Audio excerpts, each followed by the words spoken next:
Okay, good afternoon, everyone, and welcome to our second Micro Lab webinar entitled A Tool Fit for Purpose in Jamaica. That is a land-based financing tool that is fit for purpose in Jamaica. Last time we met, we spoke to our panelists about the land-based financing as creating and recognizing that value exists in the informal sectors, especially in the housing area, because without addressing it, we are basically staring down the gun at the potential next disaster here in Jamaica. Today, we are going to focus a bit more on what are some of those tools. And in particular, we have some guests that are going to be breaking this down for us. In the house, we have David Ambrowski, who is a professor and the director of the Center of Urban Research and Land Development at Ryerson University in Toronto, Canada. Um, David is a professional urban planner, professor at the university and the School of Urban and Regional Planning, and is the founding director of the Center for Urban Research and Land Development. His research and consulting work explores topics where urban planning interfaces with economics, including land and housing markets. His specific interests include the area of municipal finance, land development, and land value capture tools. He's of the Association of the Canadian Urban Planning Programs, is an academic advisor to the National Executive Forum, Property and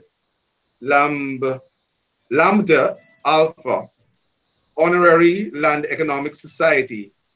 I'm sure we can go on a lot more for David, but I will allow him to add anything else that he would want to add on his own behalf.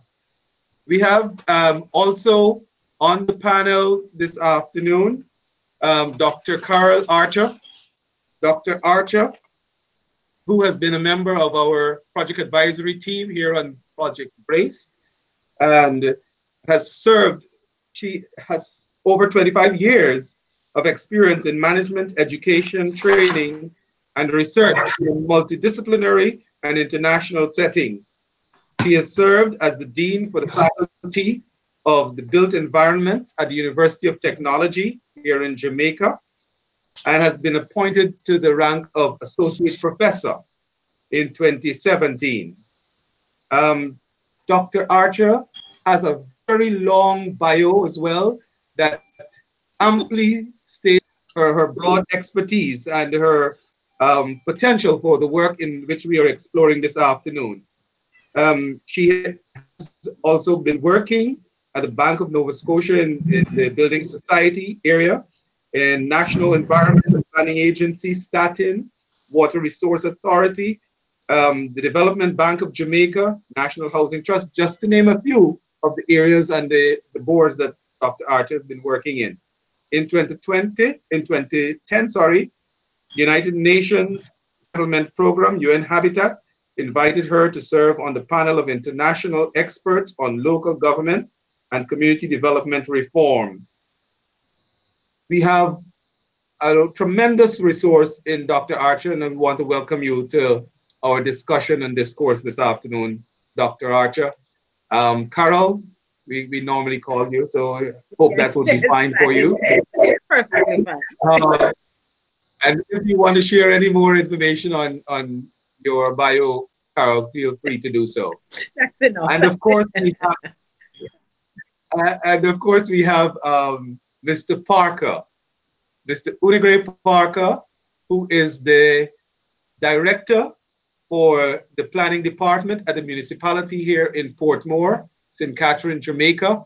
Mr. Parker was a member of our last panel and brought his expertise to the table in saying what the municipality has and will be doing in the area of regularization, which we recognize is not a whole lot, but we know that can be bettered. So hopefully this afternoon, the tools and the discussions that we will have will further equip municipality on areas and how they can move forward in making Port Core, which is a community, when we consider all of the aspects of it. It's on the sea coast, with sea level, it's right on the hurricanes, for earthquakes. It's just right for the disaster. So we have to head it off, which is why we're seeking to build that resilience.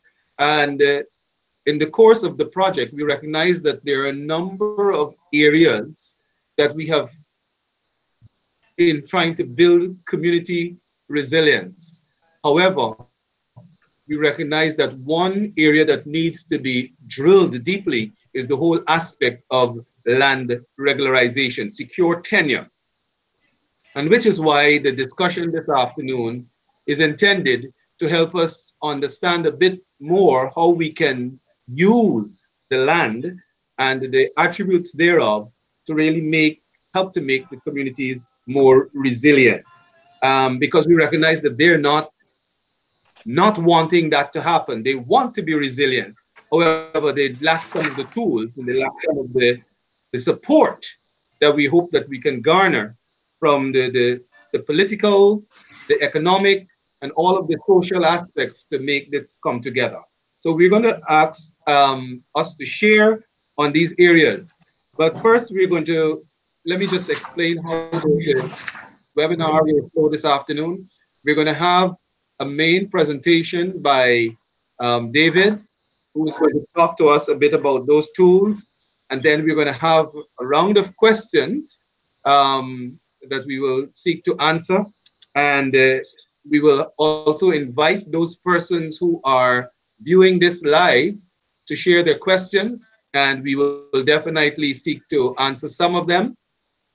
For those of you who we can't answer those questions today, we would ask you to continue to follow the link on Suelo Urbano's site, where we will be answering those questions as we view the comments coming in and the questions coming in. So on that, I will now ask Dr. Ambrowski, David, to join right in and speak to us. The presentation that you have, David, will be managed by Adrian, and just let him know when you need to move to the next. Over to you. Thank you very much. Thank you for your kind words and your introduction. I just would like to, at the outset, point out that I'm kind of the new person coming in here, so I don't know much about the local context. Unfortunately, I don't know your country as well as I would like to. I've only been there once a number of years ago as a tourist. However, we do have some strong connections, because the third chancellor at our university here in Toronto was from Jamaica. His name was Raymond Chang. Unfortunately, passed away. He's a wonderful man who made great contributions to our university, and he was very strong in the Jamaican community here in Toronto. And I got to know him very well. So he told me much about your country and about some of the universities and the programs you have there. So I do have that connection. Just in terms of my background, once again, you mentioned a lot of it, but one of the things I've worked on quite a bit is something called land value capture and land-based financing. There's a publication I have completed with Martin Smolka of the Lincoln Institute of Land Policy, who I've worked with quite a bit, looking at inter-American comparison of tools in South America and North America. So that's available as well. I've worked on land-based financing here in Toronto and Ontario and Canada, a number of different tools, development charges, inclusionary zoning, tax increment financing, which I'll explain to you in a while. I've also had international experience, and I find that is very helpful because every context is different. So I'm going to offer to you a number of ideas and concepts today. I'm not sure that what I'm going to say in all cases is useful, but it's putting things out there that might promote some thinking about what might be useful to apply. We did some work. Last month I was in Colombia looking at Medellin. They're going to do some tax increment financing.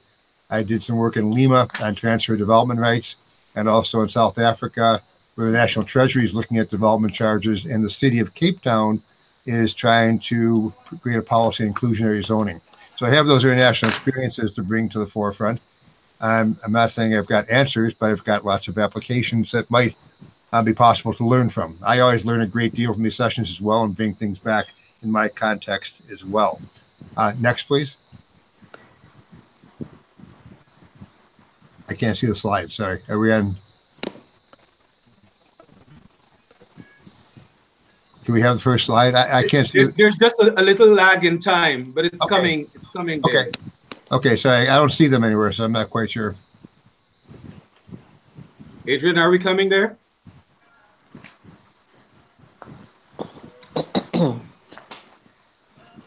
Adrian?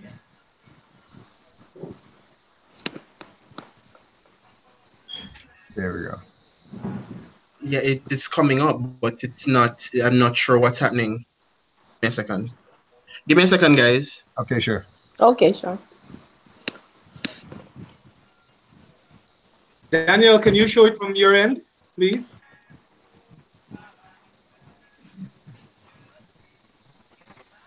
It's showing now. It's showing. Okay. Yeah. Okay. It was just kicking me out. Okay. Again, here's the outline of some of the topics I want to cover. Again, I'm just trying to give an overview and understanding of this particular approach. One of the things about land-based financing is based on this concept of land value capture. They're trying to share increase in values. There is an economic theory behind it. I'm not going to go into great detail, but this is important because it gives some security to policymakers. That's based on some theory of economics and land economics that makes them feel more secure often in passing these kinds of policies, knowing they have some basis of theory behind them. And there have been used in a broad variety of situations. The history of land value capture is interesting because it has been used for many years in a number of countries. It's not anything that's new.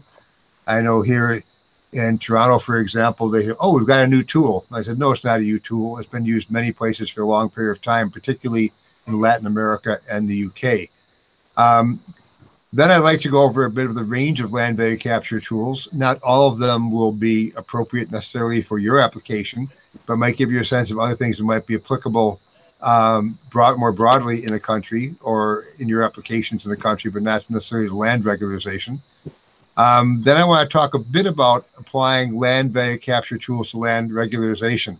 Again, there's not a lot of tools out there that have talked about this, but I think there's some opportunities to look at this in the context of how it can work in conjunction with land regularization and support it in some ways. And finally, draw some summary and conclusions at the end of things to think about. And I very much look forward to the comments in the panel because I'm sure I'm going to learn a great deal about the applications and the issues that you're facing in your particular locations. And just lastly, some provisos. Again, I'm trying to point out that I don't know your context well. I joined this team a couple of weeks ago, so I haven't had the time to really understand fully your application or the legislation in Jamaica. So I'm coming at this from a bit of a naive standpoint. So if I say something that doesn't quite fit, please feel free to correct me. I'm trying to learn as I go along. Next, please.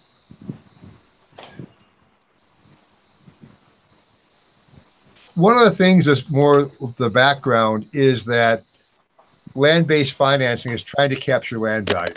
So really land value capture in some ways in land-based financing depends on rising values and strong markets.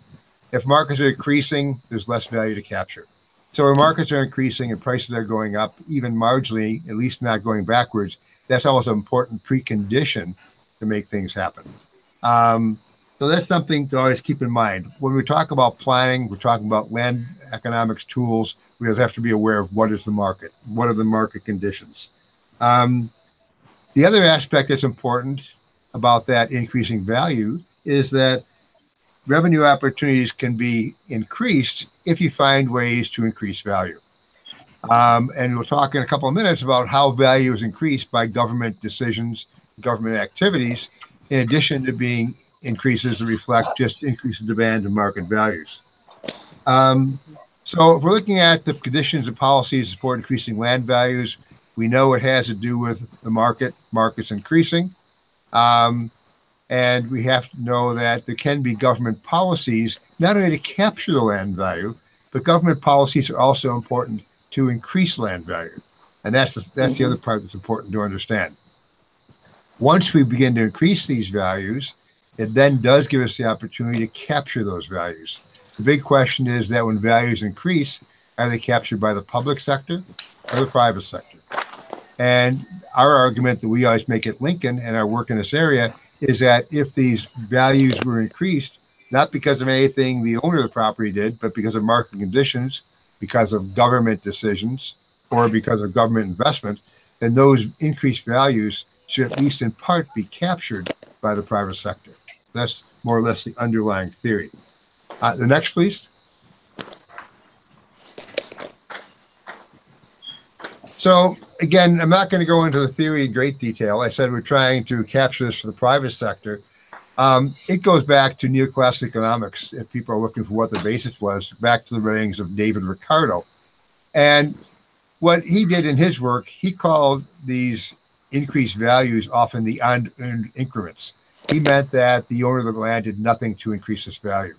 If you go back to when this kind of evolved, it was during the Napoleonic Wars, where the price of bread was increasing dramatically because the price of wheat was increasing.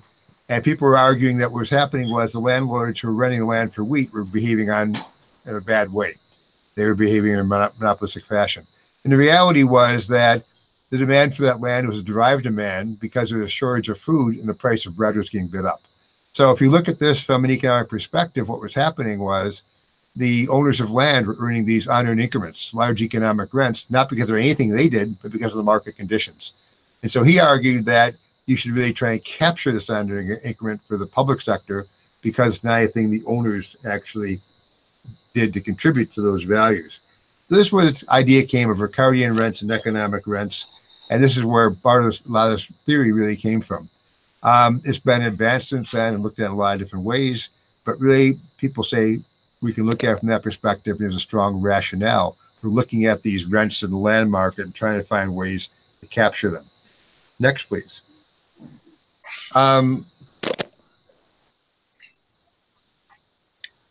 Whoops. I just throw this up, not to go over in great detail. We know that there's many tools that are used in the US and Canadian context. And I could add to this the South American context. And I just wanted to point out that any of these tools where they're used are used in a wide variety of jurisdictions. All the jurisdictions tend to have different pieces of legislation. We look at the US, there's 50 states, and Canada has 10 provinces. Most of the legislation is not national, but goes on a state or province basis. And then often there's more detailed legislation put in place to put these tools in place at the local level.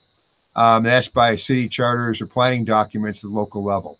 So what I'm trying to point out is that there's a hierarchy and nexus of different pieces of legislation or regulations and applications that are in place when these come into play. And they're very different. For example, if we talk about something, and I can talk about the details now of tax increment financing, it's used in 49 or 50 states. Each state has its own legislation that's different. The point is that if you're going to apply the tools in your jurisdiction, you have to find the legislative structure you want to put in place. You have to find out what fits into the culture of your politics. You have to understand what works in the context of your markets and develop that legislation that fits your needs, and your niche. And when I talk about these tools, whatever term I use, if I say density bonuses or tax increment financing, it's a generic term. It will be defined and applied differently in each jurisdiction. So when looking at it, you have to decide what fits your jurisdiction, how it can be applied, what model works for you. And you can look at other models, but I doubt you can take one holistically and apply it in a situation because each situation is different. So that was the idea of showing all of those different applications to give you some sense of the variety in different approaches. Next, please. The next piece I wanted to comment on is that there are a lot of actors in the policy process of developing this legislation. There's a lot of input that needs to take place. We know that the government is very important. Here we talk about the higher order government, in our case, provincial, in your case, your legislation may come from your national government, which can create the enabling legislation by which local tools are used. An example illustration from our context is that our provincial government has put an act in place for using inclusionary zoning, and then each municipality has to develop its own regulations. So you may need national legislation and planning, and then detailed applications in different jurisdictions to deal with it differently. That may be important. You sometimes have to work in conjunction with development and building industry, because it's often these industries that bear the burden of these land value capture tools.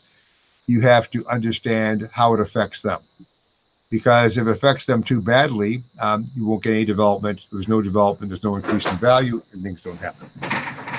Municipalities, of course, are important because they're implementing it. And of course, the public needs to be consulted as well. We have a strong approach of public consultation in terms of how the tools are going to be applied. It's not only how they're applied, but it's also questions sometimes of once you apply the tools and raise the revenue, how is the revenue to be used? Sometimes there are questions about that. How should that be distributed? That's an important component as well. Business organizations sometimes get involved, private sector, because sometimes they're taxed as well. There's special assessment taxes on them. Plus, you want to stimulate business for a number of reasons. You want the tax base, you want the employment, and in some cases, you also want them to locate in certain jurisdictions. For example, I would suspect that when you have irregular settlements, you want to make sure that you have certain kinds of facilities there. You want to make sure that you have grocery stores. You want to make sure that there's other kinds of facilities that are needed for people in those communities. So you have to consider business in the way they're going to respond to various tools as well. Let's turn now to those two comments. Next, please. Of those two aspects I mentioned that are important. The first one, of course, I said is land value creation. And then the second one is land value capture.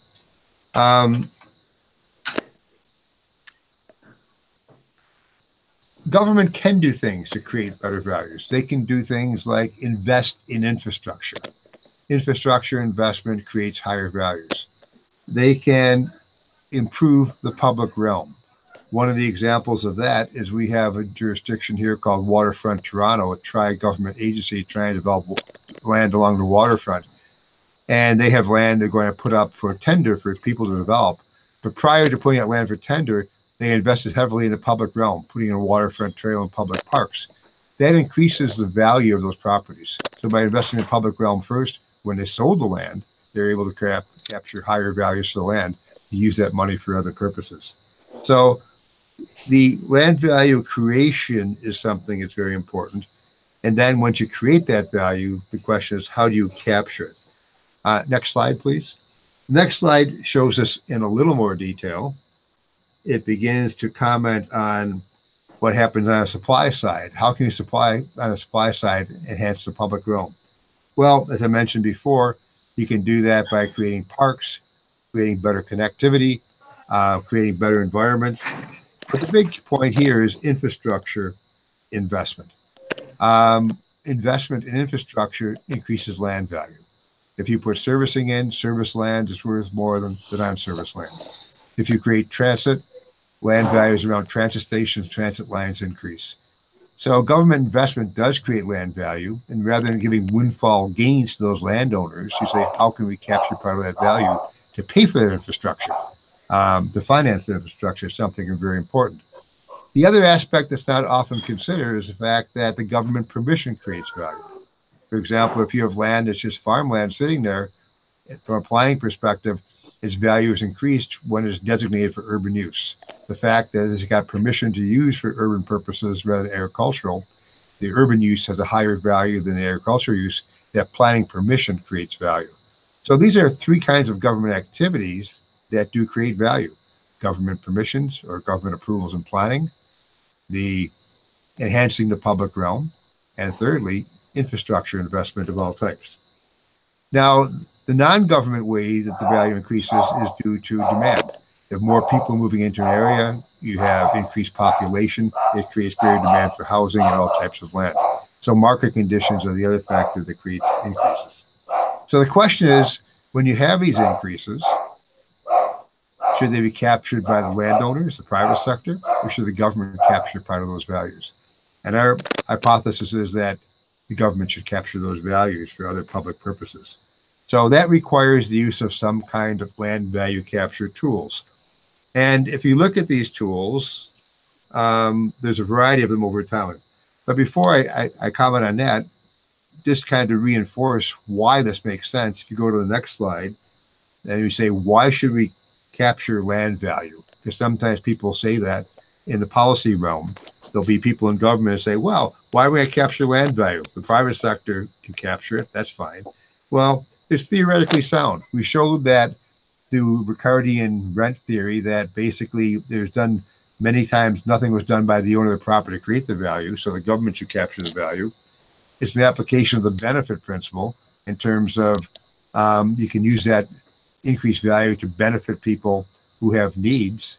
It can be the benefit that you're going to finance the infrastructure that created the value, and it generates a revenue stream for the public sector. It means that public sector who has many shortfalls in their budget, it creates another revenue stream by which they can either pay for infrastructure they already provide or are providing, or provide other services for people who are in need.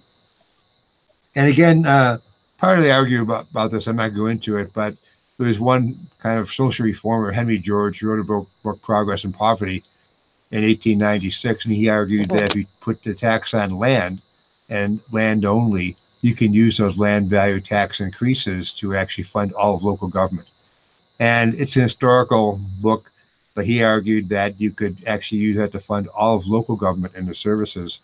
And he actually ran for the mayor of New York City and almost got elected in 1902 on that platform. So that got a lot of hype and a lot of cachet among social reformers at the turn of the last century. In fact, that's partly what's behind the whole theory of land value capture that's done at the Lincoln Institute of Land Policy.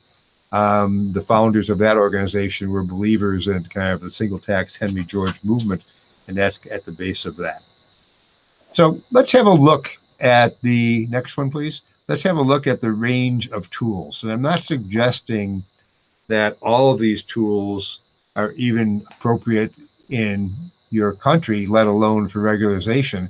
But I think by looking at the range of tools and getting a feel for them, it might give you some idea of what's trying to be achieved by using land-based financing and land value capture. And sometimes this gives you ideas of how to apply the tools that you have available. There's first a suite of applications that I might refer to as property tax applications. And this includes the kind of site value taxation that I mentioned to you, that you're taxing land because land is where this value increases to try to support other activities. You're taxing the land increases to a higher degree. I'll come back to this when I talk about the property tax a little later on, because I think it's one of the tools that can be used in the case of regularization to help fund services that are provided for the regularization of property. There's a variation of this that's used, as I mentioned before, called tax increment financing, or TIF, and that's based on the notion that sometimes with government investment, putting in new infrastructure, new services, putting in a transit station or something of that nature, the value of all the land in that area is going to increase. Tax increment financing is a tool whereby you take the tax before the infrastructure is put in place as a base. You look at the tax that exists after the infrastructure is put in place because of the increased value and increased density. You look at that difference in the tax and you use that increased tax, that tax increment as a revenue stream to pay off a bond or borrowing for the infrastructure that created that value. Now, in terms of transit, it won't pay for all the transit, but for some services, that stream pays for that infrastructure. When that bond is completed in 20 or 25 years and it's paid off, then that tax increment goes back into general revenues. It's a tool, again, that's used in a lot of jurisdictions to try to have revenue streams and borrowing that match up to support infrastructure. This may be something that might make some sense in land regularization if lenders will look at the revenue stream from taxation as a way of securing debt or the bond. There's also betterment taxes. And betterment taxes have their history to a large extent in the UK. And there, the argument is that I guess we will share the same kind of planning traditions of the British Commonwealth, that all the residual belongs to the crown. The Queen owns everything. So their argument is that when values increase because of planning and permissions and approval, that money, those increases should come back to the public sector. And they've had a system in place, betterment taxation, that if you sell land for a gain, then that increased value will be taxed to some degree and come back to the public sector. It's the same kind of application of what you might call capital gains tax, if capital gains tax is applied to land. Now, most countries have capital gains tax, don't have capital gains on a primary residence, but it may pertain to other kinds of investments in land or income properties, for example. The second suite of tools are what might be called developer exactions. And here we're talking about contributions made by developers either in cash or in kind in exchange for approvals or planning permissions of some type. The first category there is what we call in Canada development charges, or what they call in the US impact fees. And these are based on the fact that new development creates new demands for infrastructure. To build new housing, for example, you're going to have to provide more sewer, water, and roads. And the concept there is that growth should pay for growth, and that you should then put a charge in place on new development that they're going to bear the cost of any new capital that's required to service that land. The same kind of approach comes in sometimes for in-kind contributions for parkland. Parkland dedication might have to be given some percentage of the land or some cash in lieu. Those are clearly developer exactions that are saying that these values of land have increased and now available for urban development. The value has gone up because we put the infrastructure in place. We're going to capture that back. Another variation of that is density bonuses and linkage fees. They're all from the same general approach. And here the argument is that a developer may apply for increased height or density on a building. And when you give someone a rezoning that gives you more square meters of development or higher development, it means that they have a windfall gain. Their property is worth more. Density bonuses programs argue that if you give that increased density, increased land value, part of it should be taxed away or put a charge in place. So, for example, in Toronto, we have something called Section 37 under Planning Act, that there is a cash payment. Vancouver has community amenity agreements. Many US cities have density bonus programs, such as New York and Chicago, where they take part of that increased value. Rather than giving this a windfall gain for rezoning, they'll say, we'll take part of the value. Linkage fees is just a similar application that pertains to commercial office space. And inclusionary zoning, to some degree, comes in the same genre, same category, or same approach. Inclusionary zoning is done in one of two ways. It can be done in an incentive-based fashion, the way I just explained, a density bonus.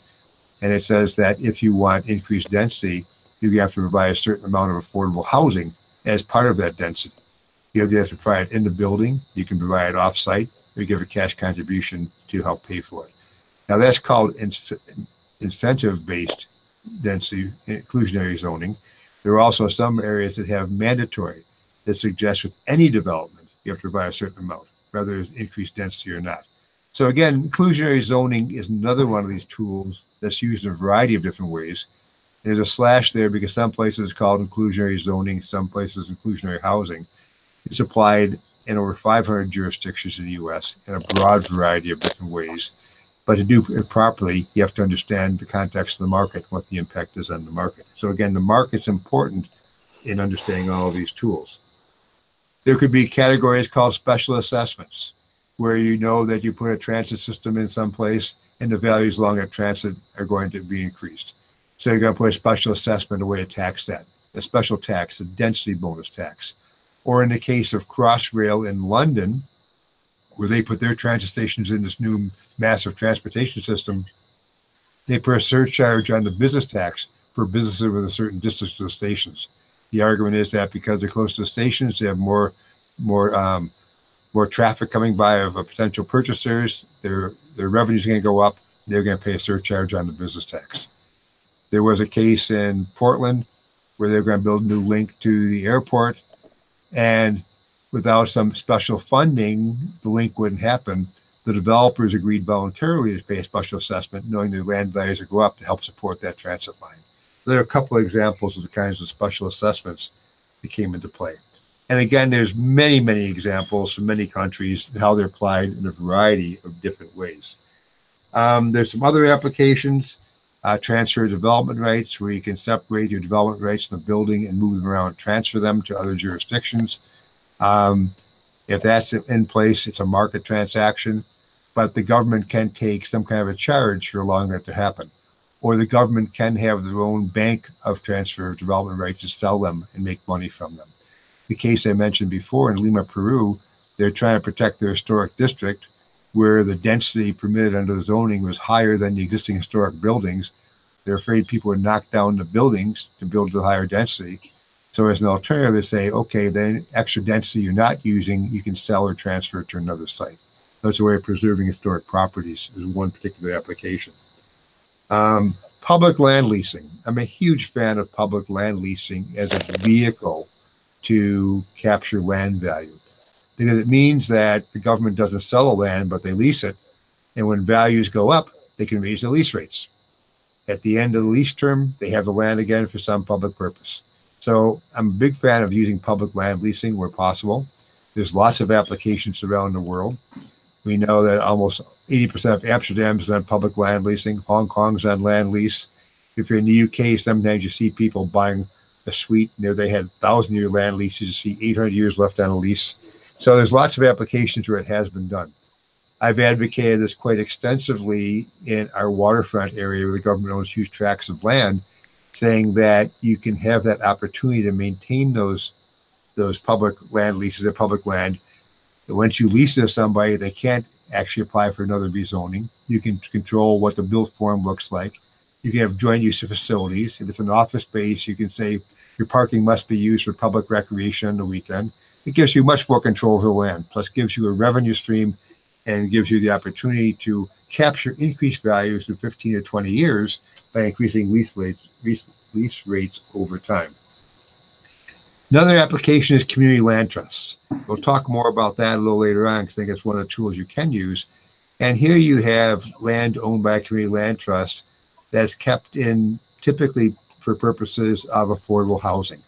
It's taken out of the market. It's a managed land trust, often by an NGO. It could be a government land trust. There's a wide variety of applications, but it's a way of maintaining land at a reasonable value for those who are going to need housing for the long term. It's been used fairly extensively in the U.S. There's 200 land trusts. The Lincoln Institute's written extensively on this. It's being looked at more and more in Canada because we had a lot of increasing values of property in many of our markets. We're saying we need to do this to maintain affordable housing for many people who can't afford the market housing. Land readjustment. I'm sorry, we're on the next one. I'm sorry, move to the next slide. Land readjustment is often talked about in more developing countries with irregular settlements. There's some literature on this. It's not so much a way of capturing land value, but reorganizing often to save money, to provide services in a more efficient pattern. You're changing boundaries, you're changing rules, and I don't think it's a huge opportunity. It may be in your case, more so than I know. You can speak to that more than I can. I haven't been directly involved in that because I haven't been involved with that many informal settlements. That may have some opportunity. There's two places left. There's two opportunities. One is public-private partnerships or joint development. These are applications that can take place. Sometimes for example, with new transit, there's government-owned land. They might have a joint partnership or building on air rights. One of our cases of a public-private partnership was that our social housing in Toronto was in dire need of repair and needed to be rebuilt. In exchange for giving some parcels of land, this large tract of land downtown Toronto to developers to build market condos, they agreed to rebuild all of the public social housing and provide also more community amenities. So they use the increased land value to give developers sites to build upon. In exchange, the developer paid for building new public housing, which is a very innovative, important approach. I know that this has been looked at as a model in other jurisdictions. People in Boston have looked at it. People from Cape Town have come to look at it as well. The last piece is sale of density or building rights. In other words, rather than giving them out from a zoning perspective, maybe you can actually sell development or sell building rights. And this has been done quite successfully in Brazil, in Sao Paulo. They actually rezoned all their sites in a district that one time zeros a lot. And if you want to build higher density, you have to have these certificates that are known as CPACs. And that's an acronym for a Brazilian phrase, which I can't repeat right now. I don't know all the words in Portuguese. But what they do is they actually auction these CPACs off in the bond market.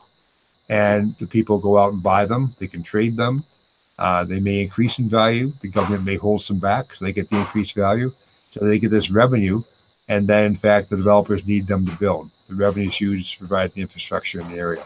So sale of density and building rights is the tool that has gotten some applications in some jurisdictions. It has worked well, at least in the Sao Paulo case. So those are an overview of land-based financing tools. Again, some of them may be applicable to regularization, some may be applicable to Jamaica, and some may just be really not applicable at all. But that's kind of the range that we generally talk about. So let's turn now to looking at regularization. The next slide, please. And again, I'm not an expert in this field, but my understanding would be that there's two prime objectives of regularization. One is to provide residents with long-term security of tenure for their homes, so they have a safe, secure environment to live their life and raise their families. And the second is to ensure that the homes and communities have some adequate urban services. So it's the tenure aspect plus having services to have basic services and enjoyable quality of life to the greatest extent possible. So I'm working on this premise. You may correct me. There's more detailed objectives, I'm sure, but these are the things that I think we try to look at and say, what can land value capture or these kinds of land-based financing tools help us with? If we look at the next slide, please, I think there's two applications that provide long-term security of tenure. The first one, of course, is fee simple ownership. We actually own the land. I think that's most desirable for most people to have that. And the other aspect that could provide some security of tenure, it might not be as good as fee simple ownership, but having a long-term land lease where people know they've got a land lease for 50 years or 99 years does give you security of tenure, provided there's confidence in whoever owns the land. And that might be the government or it could be put into a land trust, as I mentioned before. So in each of these cases, trying to provide the security of tenure, there might be different land-based financing tools that might be used to help finance the services required in these settings. Because obviously some tools only apply to ownership and some don't apply to ownership. So there's different kinds of tools. So if we look at the next slide, I'm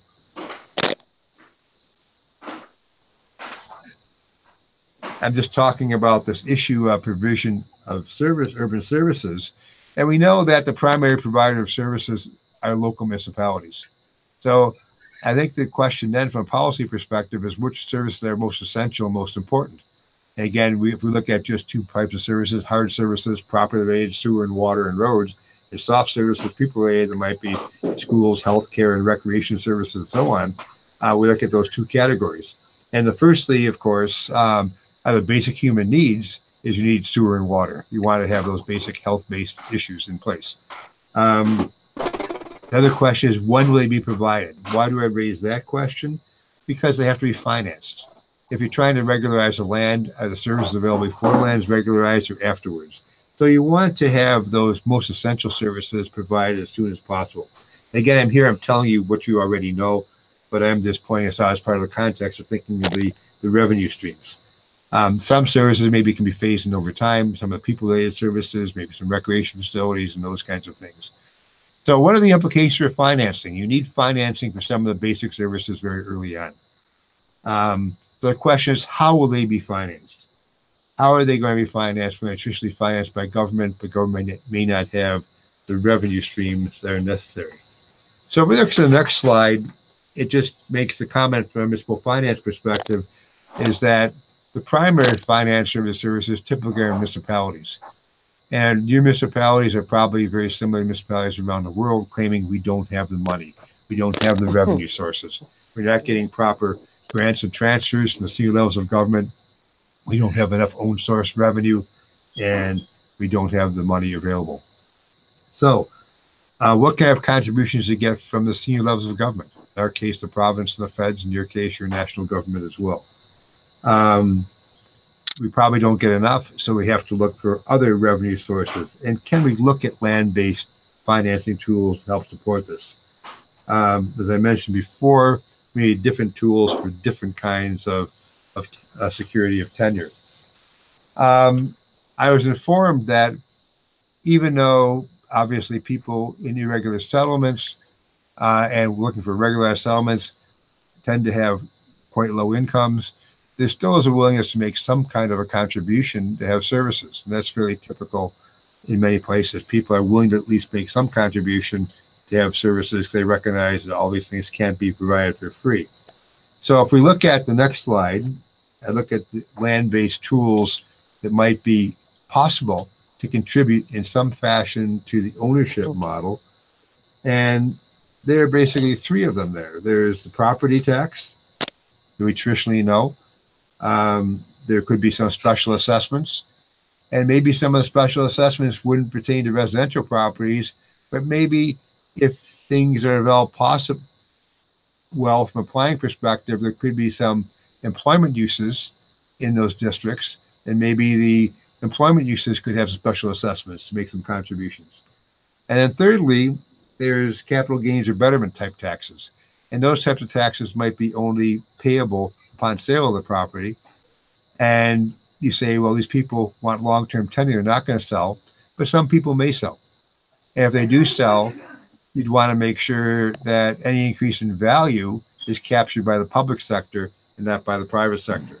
Because if it began to all of a sudden get an increase in values because of increased services and maybe some demand increase, you began to see a lot of people starting to sell, you begin to lose your affordable housing that you had. So you got to have some safeguards in place. You might need to protect that in the longer run if there are some success. If we look at the property tax, you're going to have to, next slide, please. I don't know your property tax system well, but all property tax systems have two components. There's some assessment base, in other words, what the tax is based on, and apply to that as a tax rate.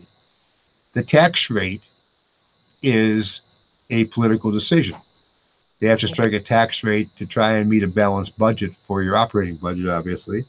But the point is that when applying the tax rate, you can apply different rates to different property types or different uses. And in so doing, you may have to apply a different tax rate to regularized properties when they get ownership than you would the properties that have been in residential use in a more market sense for a long period of time. The same tax rate may not be applied to both because it'd be too much of a hardship on the lower income people. So the point is you have to look at the tax rate very carefully, your tax structures, your legislation, see if you can charge differential rates or phase in rates in the areas that might have services come into play and are regularized. In terms of the assessment system of how the property is assessed, there's a number of different options there. If we go to the next slide, it does give you a sense of the various assessment approaches that are used throughout the world. And I'm pointing these out because I don't know your tax system, but it may be a requirement if you're going to put in regularized structures, if you wanted to generate some revenue from the property tax, you may have to look at the basic foundation of tax and see if you might need to change it to accommodate a way to phase in the impacts or mitigate the impacts on regularized properties, but still have them make some contribution to help pay for the services. And one approach is, go to the next one, please, the assessment-based options. The next one, the first approach is unit-based assessment, which bases the assessment of the property based on characteristics like size of property and size of housing. I think you need to stay away from that. I don't think you use it. Typically, we find these to be property value-based kinds of assessments. The question is, how do you base that property value? You look at the market value of the entire property. We do that here in Ontario. Some places have what's called a split rate assessment, where they look at land and improvements or buildings separately. And sometimes they do that so they can put a higher burden on the land component, which is often deemed to be desirable from an economic perspective. And the third approach is where you look only at the value of the land. That's site value assessment. And people who are involved in land value capture favor that because it's the least distorting and doesn't discourage people from improving their properties. One of the things in a regularized settlement, if it's based on the entire value of the property, it means that if people improve their properties and build better housing, the taxes go up. If it's based only on the value of the land, then the taxes will go up. So there may be an advantage of having assessments based on the land value rather than the total value of the property, because it won't discourage people from improving their housing or their improvements on the land. Again, just something to consider in that context. If we go to the next slide, there's some comment there about special assessments. And again, these are based on the benefit principle that if people's value is increasing, they get more benefit because of more services, either transit services or because of infrastructure services. Therefore, they should pay for them in terms of special assessment. So once the property benefits and they're installed, you can impose that tax or that charge. Of course, there's questions about what you should charge, how much you should charge, and how you structure that charge. So there's always questions about the pricing we put in place. But the idea is that the revenue generated from a special assessment should clearly be earmarked back to pay for the infrastructure that enhance the value upon which a special assessment is based. So the revenue use is something that's very important as well. The next slide just goes to this issue of capital gains and betterment taxation I talked about before. This is a case where the tax is imposed on the sale of the property. There's a realized gain, an actual gain that somebody has because they sold it for more than they paid for it. And in that particular case, you often want to capture part of that increased value. Again, it's a policy choice of how much, and that can be used to repay infrastructure bonds, can be used to pay for ongoing costs of services, and a number of those kinds of issues. That can come into play. So let's turn now to the security via land leasing issue. The next slide, please. Here I'm pointing out that you can have public land leases, one approach. I don't know who owns the land that's being regularized in your case, whether it's a number of levels of government, whether it's partly owned, it's infringement of some private sector lands, or what the land ownership pattern is. Now, if the government owns it, they can have a public land leasing program as one approach.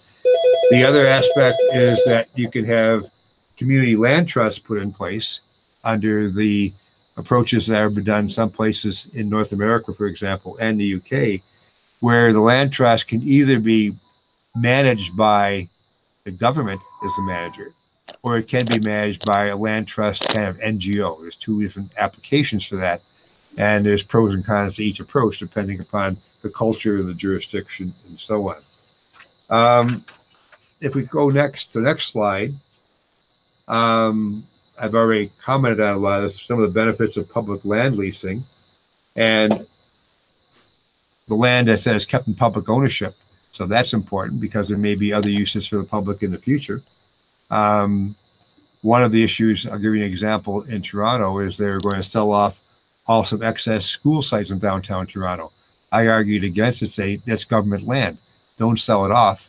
You may need that land in 20 years when the neighborhood recycles, you have more young kids again, you need that for a school. If you sell it now, you'll end up trying to buy more land later for school sites at a higher price. Lease it to somebody for use and keep it in public ownership. The other aspect is that when governments have a revenue stream from leasing, they often can borrow money for infrastructure based on that lease revenue to be targeted directly to pay back those bonds. So it does create opportunities for borrowing for infrastructure when the bond market knows they have a revenue stream that's dedicated to paying that back. When you're developing public land leasing, of course, there's policy questions about things like the lease rates, the terms, how much you're going to charge, how long is the lease for? Is there 20 years, 50 years, 99 years? There's all kinds of examples out there with different kinds of uses, how long you make them. And what about increases? How often are lease rates increased? Those things come into play as well. Are they adjusted every 5 years? Are they adjusted when the market changes? There's lots of policy choices in developing a public land leasing program. If you look quickly to the next slide, I just give you one of my favorite examples of public land leasing in the city of Boston. Their Massport, the state agency, found a whole tract of land in the waterfront available after they did some changes to their major expressway. And what they did with this vacant land that was used for acres of parking before was they issued bonds, put infrastructure in the area, and they started leasing the land for private sector, use the lease revenue to pay back the bonds. They have hotels, commercial office space, and residential put in there. And it's been very successful as an approach to improving a community and area. And you can, in fact, put things in for low-income nonprofit housing. And they have provisions in there that if, in fact, people buy a condominium and they sell a condominium, upon sale of a condominium, part of the increased value is deemed to be part of the increased value and goes back to the public sector. So again, just another example that's fairly creative of the way this can be addressed. We turn to the next slide. We come to a short discussion on community land trusts. And as I mentioned before, there are two general models. There's much more complex models and approaches to land trusts than this. But one is government owned and managed. The land, of course, is still put into a trust, but the government is the custodian or the manager of the land. In some ways similar to public land leasing, because they would then in turn lease these lands at some reasonable rate to the owners, and they'd have security of tenure for a long period of time. The second alternative is where the government's totally out of it. They turn it over to a NGO as the trustee of the lease of the land trust. And typically we see when those are in play, we tend to see community boards running it. We see a more democratic process. But in this case as well, they're going to put in some kind of a lease rate or fee that's going to be used to contribute to services for that area. So both cases, the revenue generated can be used to provide services, to either be part of the capital cost or to pay the operating costs. Again, the structure depends on the capacity of the people to contribute funds and also part of the needs of government. Again, if we go to the last slide on community land trusts, I just point out that this is the next one, please. It just shows this has been used in the U.S. extensively. There's a lot of literature in the Lincoln Institute of Land Policy website talking about these approaches. There's many variations to the model. What works in a jurisdiction? How do you set it up? What's your management structure? How much public control is of it? How democratic do you want it to be? And the fee structure can come in a wide variety of places. But the idea needs to be some fee structure to help pay and support government services. So this is an application. So again, I've gone on probably far too long, but just some summary and conclusions at the end of my presentation. If you go to the next slide. First of all, I'd like to point out that land-based financing tools, I think, do have potential and can be used to help support land regularization. I think there are some applications here, in some way that can help provide some financial services. And again, you have to remember that each tool has a generic name, and that each tool can be applied in a variety of ways in different jurisdictions, depending on legislation, culture, political leanings, and so on. And when you hear a tool, you have to drill down and see how you might use it, and how you might use it in a different way to meet your needs. Again, considering it in that legal basis, and also the market conditions are important. And land-based financing is not any kind of a silver bullet. It can contribute and help to providing funding, in this case, also regularization objectives, but it's not going to be the tool. It can be a supportive tool in a lot of ways. The financial contribution that's going to be made has to look at the ability to pay. Here you're looking at a lower income, more marginalized population, and you can't expect the payment to pay for all the service or to make the same kind of payment that you would in true market housing in a jurisdiction. An important part of this context, I think, is the whole disposition of your senior level of government towards supporting regularization, including financial support. I don't know whether you have national government policies in this area. If you don't, whether municipalities can lobby for them. Do they have contributions in place? Are there any kind of subsidies? Are there any kind of grants supporting municipalities who are going through this process? Some governments do. In Brazil, they've done that to some extent. It's not an area I specialize in, but I do know something about them having, looked at the favelas in Brazil and in Colombia and in South Africa and in New Delhi. I do see different kinds of government supports in place. And then the last point is that local municipalities' fiscal capacity is important. Do they have revenue sources to help subsidize or front end the financing of services?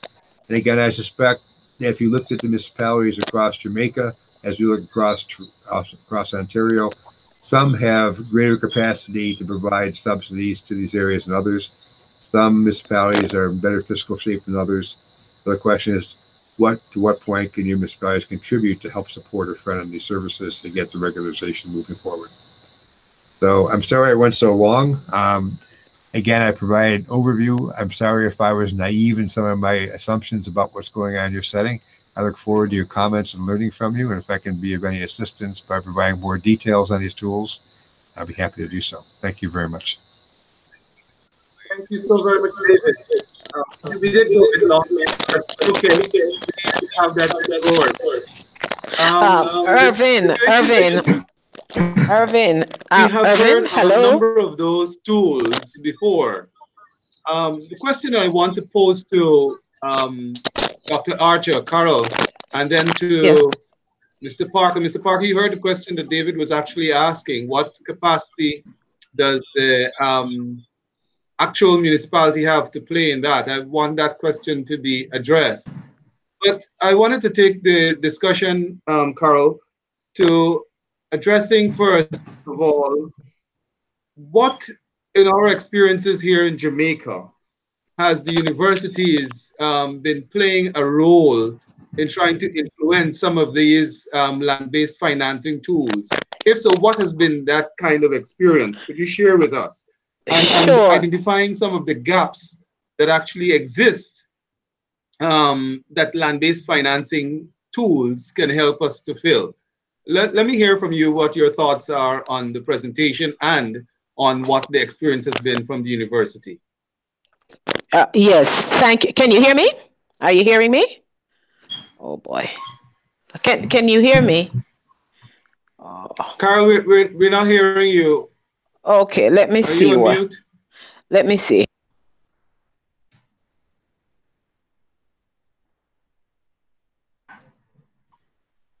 Carol? I think we might have lost Carol there for a minute. Ah, she's coming back.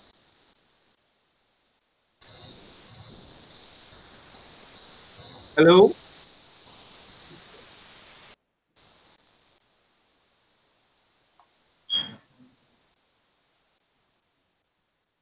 Hello, Carol, can you hear us? All right. While we sort out Carol's technical glitch, Greg, can you jump in and tell us what has been the role and from your end, if any of these tools are actually applied, and what might be the case? Carol, are you there? Can you? I'm hearing you fine, but I don't think you can hear me. We can hear you. Can you hear me? Yeah. We can hear you now. Yeah, I hear you. Okay, perfect. Okay. Yes. Thank you for that presentation. We just to let you know, we've over the years worked very closely with Ryerson in I think in the 1990s.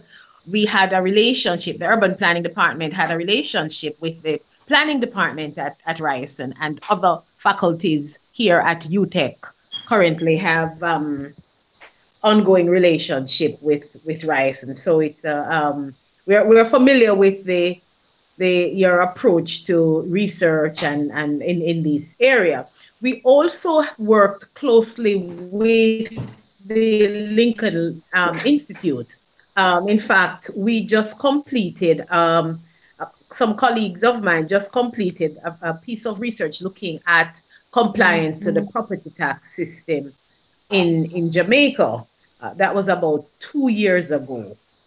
I'm not sure if but Miss Jackson, who is the program director for the estate management course, she was listening in. I don't know if someone can kind of plug her in, because she's actually listening to the discussion.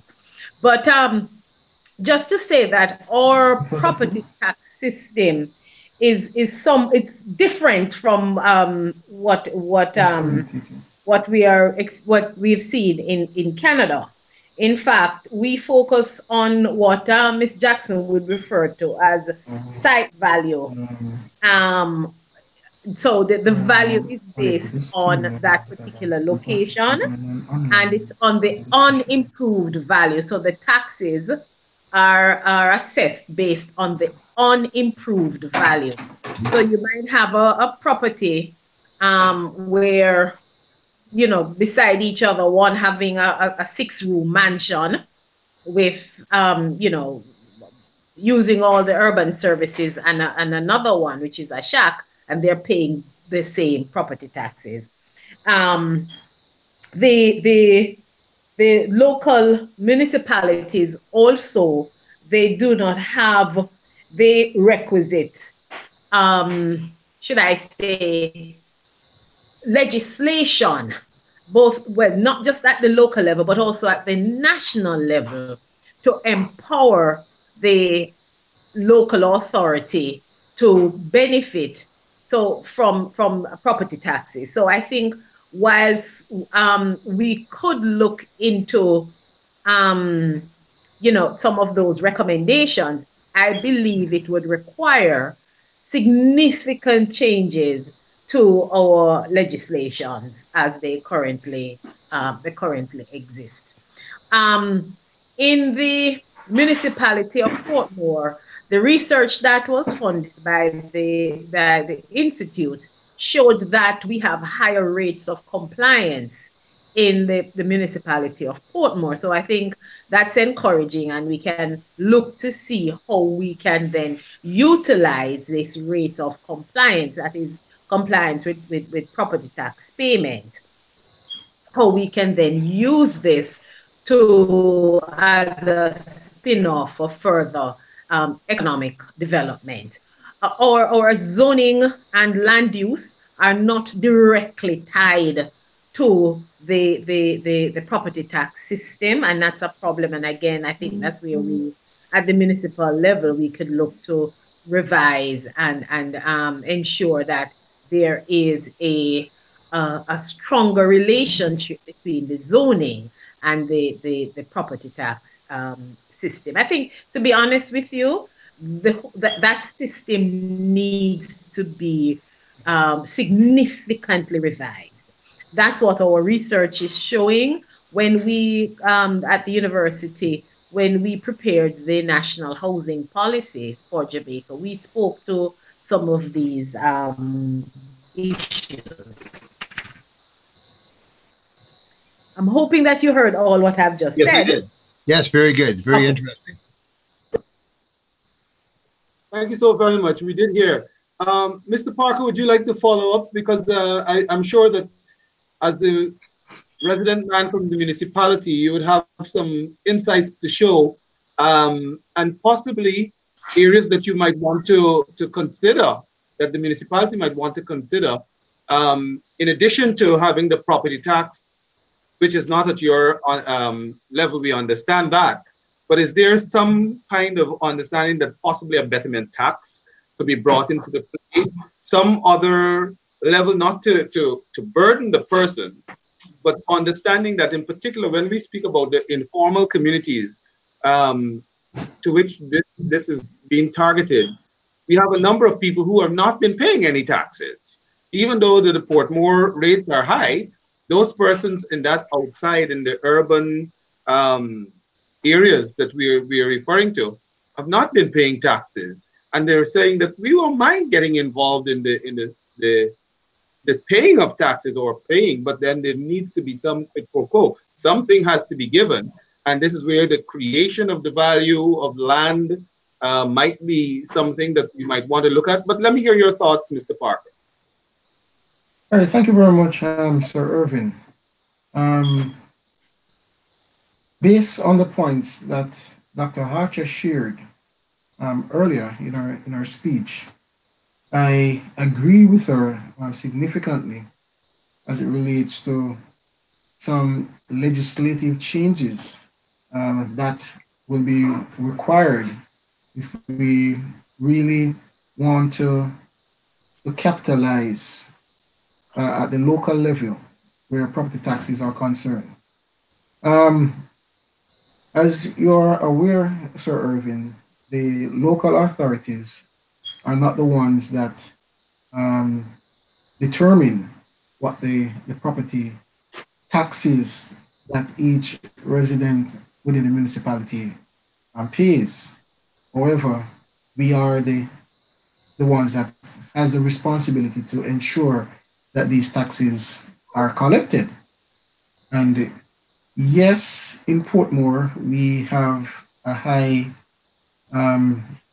rate where property taxes payments or compliance are concerned.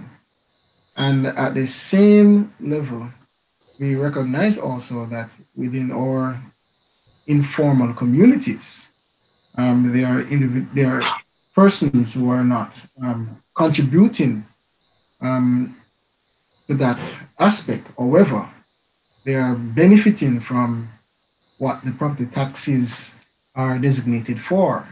So the garbage collection, the development of parks, and the maintenance of the street lights. So they are benefiting from those spill-offs from persons who are compliant. But when it comes on, and David mentioned of some of the tools, and one of them that I would want to zoom in a little on is developers' action. And this is very interesting because we here in Jamaica and in Portmore can attest to that when developers do development within the municipality, it has a direct impact on the value of lands that are within that particular vicinity where a particular development that is done by a developer is done. And so, as I said, even though we at the local level do not control how the valuing of these properties are done, developments and work of developers contribute to property value being escalate.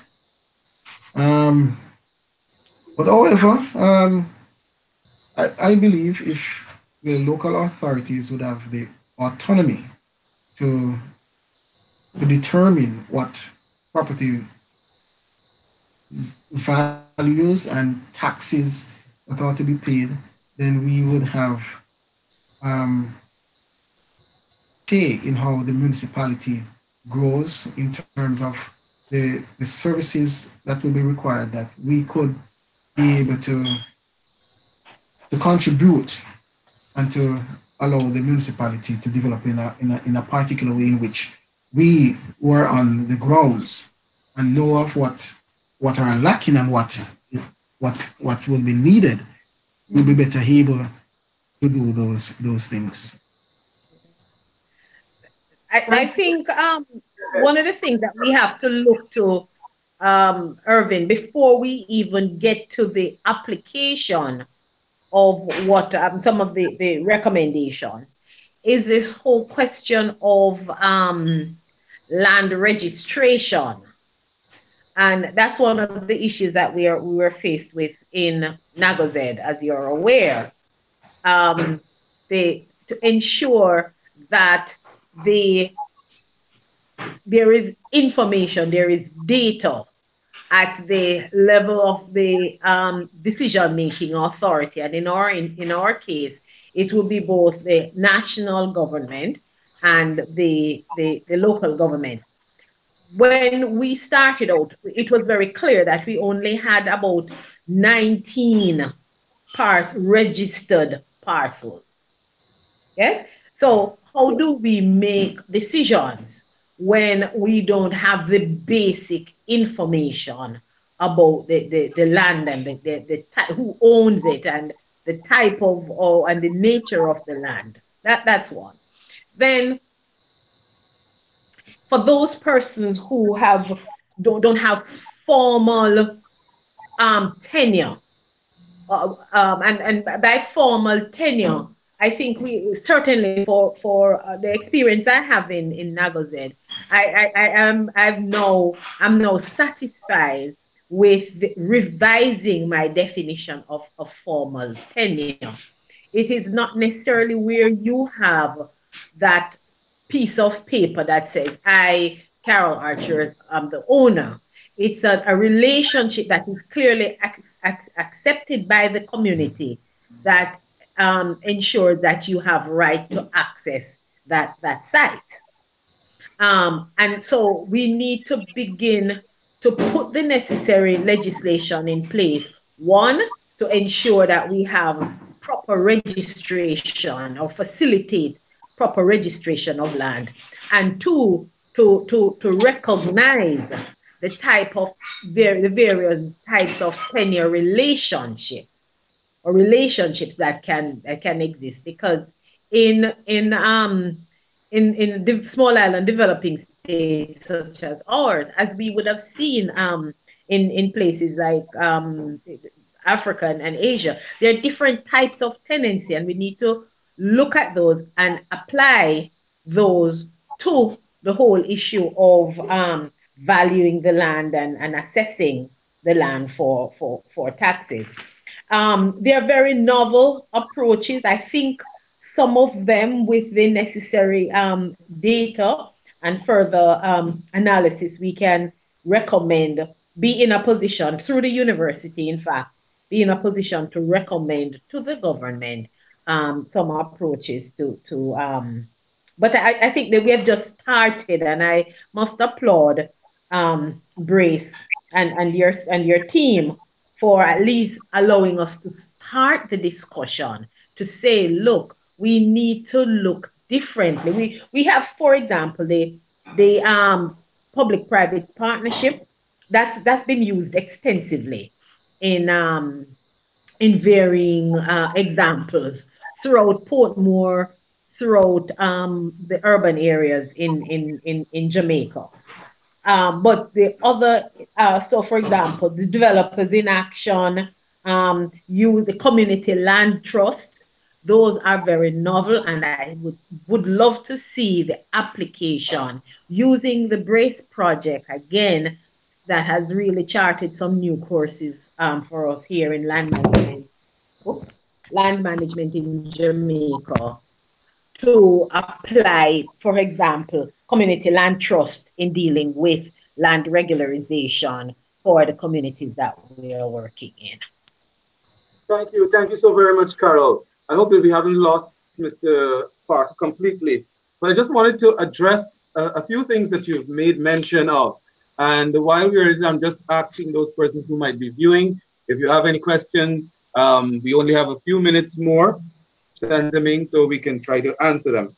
But first of all, Carol, when you spoke about the Nagozed situation, that was one particular instance where we saw privately owned lands to which you spoke about only 19 persons were registered. But yes, we also have a situation where we have expanded the project to Gregory Park. Right. And lands there are completely crown owned. They're either Yes, yes, Jamaica yes, yes, yes, yes, yes, yes. big corporation, or Right. the UDC owns the land, or the Ministry of Housing owning the land. So there are Exactly. complexities of those. Which is So why what? I made the point that we Mhm. have different kinds of tenure relationships. So, for example, in some instance, the government would have leased the land to the communities, and the lease expired. And with, unfortunately, with change in administration, no new or revised lease, and so they became informal. So we have different kind of tenure relationship that we need to understand, and then look at a model that would be best suited to, one, regularize, two, capture the value, and three, use that to invest in the provision of basic urban services. Great. And I wanted to just touch back on David just for a second before we start thinking about wrapping up. But David, has there been any effort by the university itself or any of the academia generally to help push these thoughts along with the political will and getting the political buy-in of some of these tools that needed to be used? Or was it always something that was kind of formed within the national framework rather than from academia or from the municipality? Well, and because, as you recognize, as you would have heard, there's that particular difference in how we are structured here in Jamaica, where the municipality has really no control over the taxes and stuff like that. Well, And well, there is the role of subdivision. let me just correct. Let me correct. Let's clarify that for a minute, please. The property taxes Mhm. are paid into the central, or what they would call the consolidated fund, and the local authority, they would receive about 90% of that property tax paid for that jurisdiction. So and that doesn't necessarily come directly. It is the local authority would request through the Ministry of Local Government, and it is drawn from the consolidated funds, because that's how the fees are Or paid finance. into the Agreed. Agreed. consolidated. So everything goes into the central kitty, and then it is divided up based on the Yes, budget. We understand that totally. We understand yes, that totally. right. However, the reality is that the instances that David pointed out, where the municipality had its primary role, they could have done a lot more in terms of bringing in tools, implementing tools that would have helped to address and speaking to how the funding is actually dispersed, so that the community could Yes, actually yes, feel a direct yes, correlation between their funding and the development that was taking place. This is yes, not the case here in Jamaica. And so we're absolutely. wondering what needs to happen to bring about something that is a little more dynamic in that area. And if David had any experience along that line to share with us. Well, we do lobby, in our case, the provincial government, when they're doing reviews of these kinds of activities. That's part of the work our center does. We look at the economic aspects of urban issues. So we lobby quite hardly the government in terms of providing papers and background material. And right now we have a new government. We've been meeting with the chief policy advisors of municipal affairs, trying to give advice on a number of issues. Whether or not they listen to us is always open to question, but you keep working and keep trying to make the point. Typically in most jurisdictions around the world, the property tax is a local tax, and there's more control locally. So your situation is quite different than most places I know of. And I erroneously assumed that you were the same, partly because you're part of the British Commonwealth, and I think that we share some planning objectives. I thought their local government shared more objectives. I was clearly wrong on that. But I think that you want some autonomy at the local government level. I think that the Yes. problem is central governments are not willing to give that very easily. It's a Yep, very that's strong uphill true. battle. They want to control local governments. That's the problem when they have that control. So I don't think it's an easy fight, but sometimes municipal organizations, if you have one, they can play that role as well, and you might get one political party that begins to support it. Yes, The yes. power then you get to change. And I think, David, the key is to build the capacity of the local authorities so that they're able to. So, for example, Mr. Parker, who is with the planning division at the municipality, when he's giving approval for, high density, they will be able to do the analysis to show, to do the cost benefit analysis of approving that kind of development and the impact it would have on the urban services, and then, of course, apply the necessary taxes as you are recommending. That's an excellent point you're making. If you could, do the research to show that municipalities have the capacity, what they could do if they had this authority to improve the condition of regularization, then you might have even more leverage with the central government saying we can do it, and here's what we can do to improve the quality of life for people in these areas. We have the capacity, government, give us the tools. Yes. It's an excellent point. And on that point, I think it is crucial to understand that when we're talking, whether we're talking central government or we're talking local government, there is that particular piece of the puzzle that focuses on the urban poor that are currently housed or in the settlements that are not regularized, and that poses a particular dynamic or the next storm that is going to come through, or climate change as it affects the island as a whole.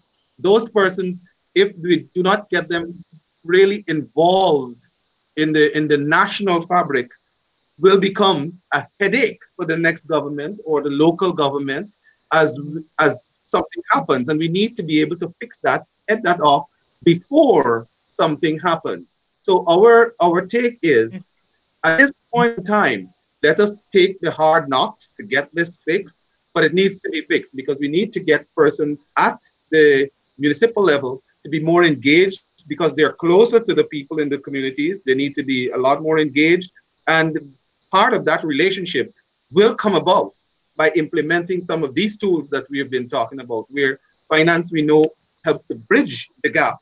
Because every step we go, every place we knock at and ask for a change or understanding of the situation, it is met with, we don't have the finances. But it is central government ministry or the local government, we don't have the finances. We have land that we have lands that can, as was mentioned, create some value and needs to create that value. It's already there. Let us build it into the development structures that we have in place and make the difference. Ultimately, that's the only way that we can really bring the people in, make them more resilient. That was one of the things, David, that I said when you spoke about the two objectives of regularization. The third piece that I would add to that discourse is helping to build resilience, because outside of those aspects being in place, we will have an issue. We will have an issue with the development of the communities. I have Marker in person here with us. He walked over. Technology, the use of technology. But let me just ask David, because in looking at all the models that you have presented, again, to address the issue of resilience, I'm wondering which would you recommend that we could allow for or build into it some risk, have a risk assessment analysis, and then capture that. So, for example, in vulnerable communities such as Portmore, which we know it will be, impacted by storm surge, flooding, earthquake, and the likes. If, say, we were to do a community land trust, say we would recommend that model for Gregory Park. Does it built into that land trust, would there be provisions for risk assessment and then put a dollar value to that, so that whatever, if they have to float a bond or they have to, price certain services. It is the assessment of the potential risk to the community is taken into consideration and valued, and you know, whether it's a bond or the taxes or whatever instrument you're going to use for financing, it's considered in there. Just wanted to say to that before you speak, David, that we are planning to have David here in January to actually conduct possibly a training on how we put together some of these tools, how they actually get fleshed out. So bear that in mind, because discussion in a webinar will certainly not bring it to a close how we move forward. So we have to take the next step on doing this. Before Mr. Parker speaks, and David, you make your comment, I just wanted to throw in the mix that Ms. Jackson, who was expected to be on the panel, was not able to connect, again, technology. But she sends a question, she sends a comment. She says, creating land value and assessments is not so much as an issue here. However, the issue is to identify the methods of capture that are inclusionary, bearing in mind our varied informal tenure agreements. And that's a good comment, that there are varied informal agreements, tenure agreements that exist, and it has to be considered in the dynamic. Thank you. Which I spoke with. No, I agree with informal tenure. It's very difficult to capture land value because often you might be putting burden on those people who are living there and they don't have security of tenure. So I think that's a very difficult thing to do, and not really fair. You talk about risk for people. If their tenure is not secure, then it's really unfair to ask them to bear too much of a burden of any kind of taxation or betterment tax or anything along those lines. Unless we make the proviso that you are going to be secure. Yes, whether it's yes, exactly. Or trust or something. If we can do that, then we can. And persons are also eager to have incremental development. They know that it can't be done overnight. They're not expecting it to be done overnight. And so that incremental development is something that they're also interested in. And that's why I put the land lease and community land trust model in, because sometimes it's very difficult to get fee simple ownership of land. And the other alternative might be a long-term land lease. You know, you've got a land lease for 50 years, or you're in a community land trust and you're guaranteed for 50 years. Then you have some security of tenure. And that is important for people's mental security as well, and having a better quality of life, I think. Yeah. And how do you deal with the risk management aspect, David? The risk management, I haven't given that a lot of thought, but I think you can build it into if you have enough revenue put aside for kind of a reserve for those kinds of things. So if there's a need to have other infrastructure investment, you know, I can think about when we were looking at tax increment financing in Toronto. I did the case study for the province. We were looking at this, and they wanted to develop land along a river in downtown Toronto. And the reason it hadn't been developed in the past was it was brownfield, and it was in a floodplain. So in order to make that land viable for development, they had to put a stormwater attenuation berm in. So actually part of the TIF structure was that the TIF bond would finance that berm to give that protection, and then the value of the land went up. So if you mitigate the risk, the land value goes up, and then you can capture part of that value as well. That's one way to integrate these together. Yes, excellent. Thanks. So, Mr. Parker, want to have a few comments before we start wrapping up? Well, it's on this open discussion, but I thought that the discussion that we're having is very important, and we here in Portmore can learn from the best practices and based on what David has shared with us. So that's why I have to take the trip down to see if I can get some more information. Dr. Archer speaks to the point that Portmore, by virtue of our location, we're very vulnerable to many hazards. Therefore, our land uses, our land use practices, how we do development within the municipality is very critical, because one of the most important assets that as Jamaicans that we have access to is land. Mhm. So how we use the land and how we have get access and right to the land is very, very, very important. Um, One of the challenges that we have based on the tools that David would have shared with us is that we spoke about public land leasing. Mhm. And the challenge that we have here in Portmore is that as the municipality, we do not own the lands in Portmore. Oh, at least not all of it. You need own some. We own a very minute amount of land. And the challenge that we have, though, that if we wanted to lease or sell these parcels, we have to go through an extensive process. Mhm.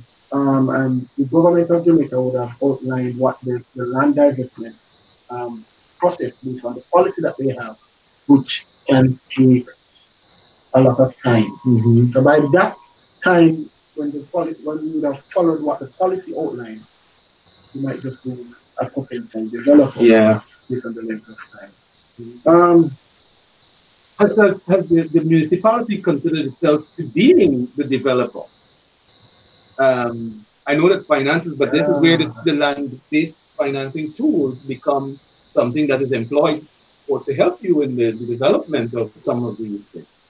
we have considered that approach, and the bureaucracy also affected us, because we have to, everything that we do at the local level, we have to go through our central government, and it It can wear you down.